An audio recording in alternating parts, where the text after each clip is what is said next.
Boogeyman Ben.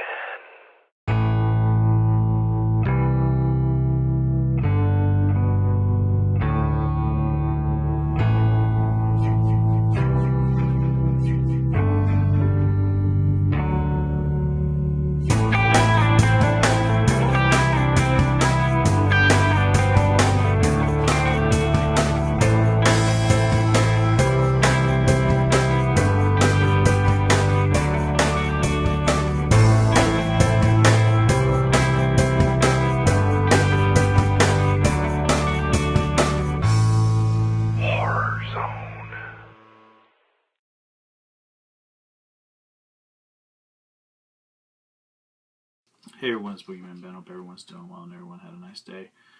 This is going to be the long overdue review of the movie Horror House, which was directed by Zooma Jr. He previously directed the movies Billy and Billy 2. I did reviews of both of those. And his father is Zooma 126, who did movies Jersey Devil and Sweet 16, which I did reviews of both of those as well. This movie was very different from the Billy films. Those films dealt with really very disturbing tone, very realistic. But I mean, this Zooma Jr. is just a child. I mean, he directs like an adult. I just can't believe this is a 10-year-old boy I'm talking about. But I was really excited to watch his new film, and I'm going to talk about it now and give my take on Horror House, give you a little bit of a plot synopsis, and talk about what I think about it. And I hope everyone looks forward to this, and please stay tuned. So in 1801, the Kiowa tribe lost the war to the Pelecanatoches. The Pelecanatoches celebrated their victory by cursing their enemies, and the curse revolves around the Wachachi horn. And Zooma Jr. warns us at the very beginning of the film, do not blow the Wachachi horn. Now, the opening of the film, I don't want to give too many spoilers away, like I don't like to do in every one of the film reviews that I do.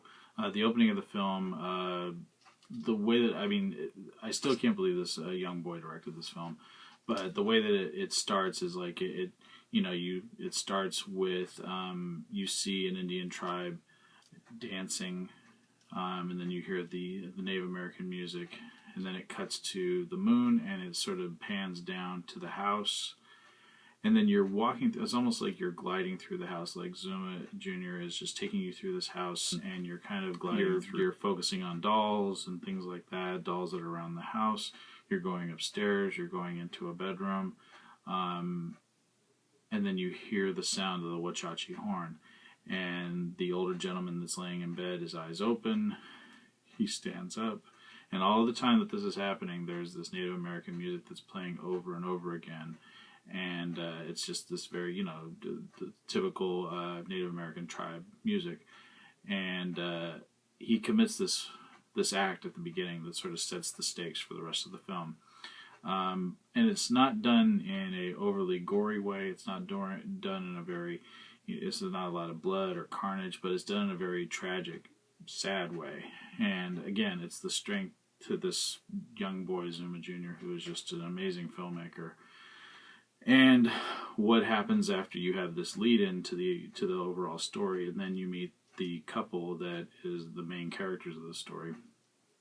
Now, this is obviously some time has passed since this tragedy has happened at this home, but they are going to this house. They're going to rent this house, so they're going to move into this house. They go there to meet the realtor, who's there to show them the house. It kind of had an Amityville horror vibe to me, because it was, they starts off with them in the car. They're talking about, the fact that the house is so reasonable. It's got so much room. They plan to start their lives there, a family. I also I liked both main characters. I've gone back through it a few times and I didn't see names for them. Or the actors that played them, but I thought they did a very good job of portraying a couple. They did a good job at good chemistry together. I also really enjoyed the gentleman who played the realtor. I thought he did a really good job of showing them around the house. And there's one particular scene where he gets freaked out by something, and I thought he played that really well. But as soon as they get into the house, you just know there's something that's not right. And the thing that I liked is whenever there was a presence, there was like this green light.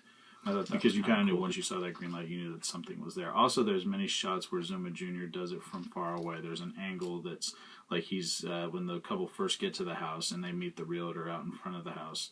The angle is from up at the top of the house and like the top floor, but it's not zoomed in to where they are. You're just sort of almost like if you were looking out a window from far away and you were looking at something like across the street. It's that kind of angle, and I thought it was done really well.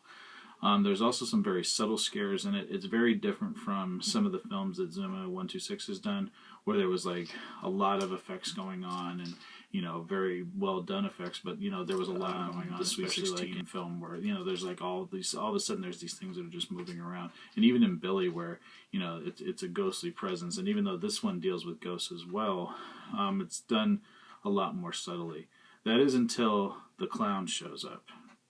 Now, I'm petrified of clowns.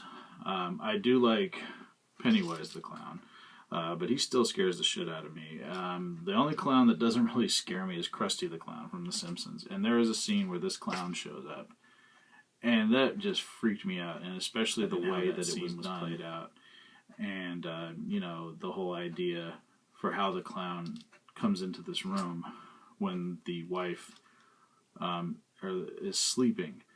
And it was just, it's just one of the creepiest scenes I've ever seen, and it's just the way it's done. And I think it was terrifying to watch.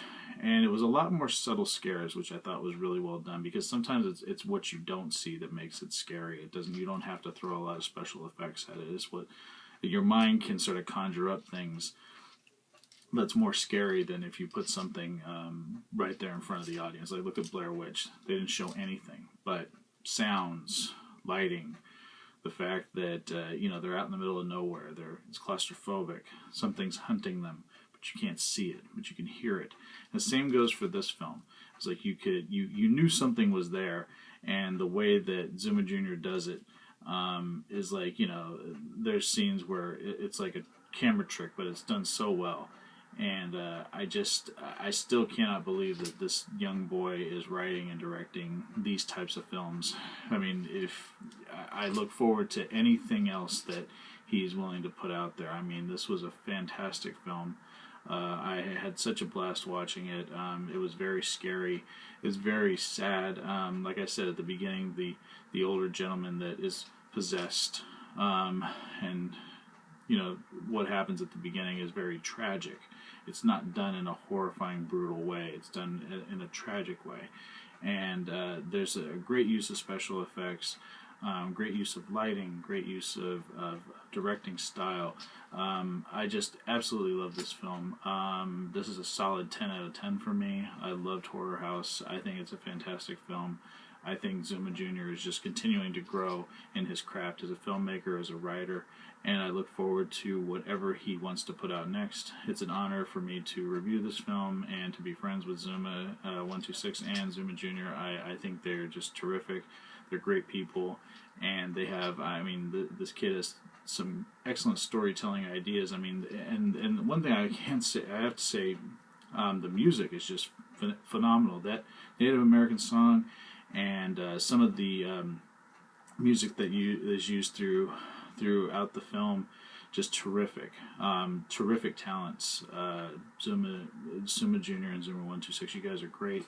Absolutely fucking fantastic film. I recommend it to anybody that wants to check it out and see something original and very creative, something that has meaning.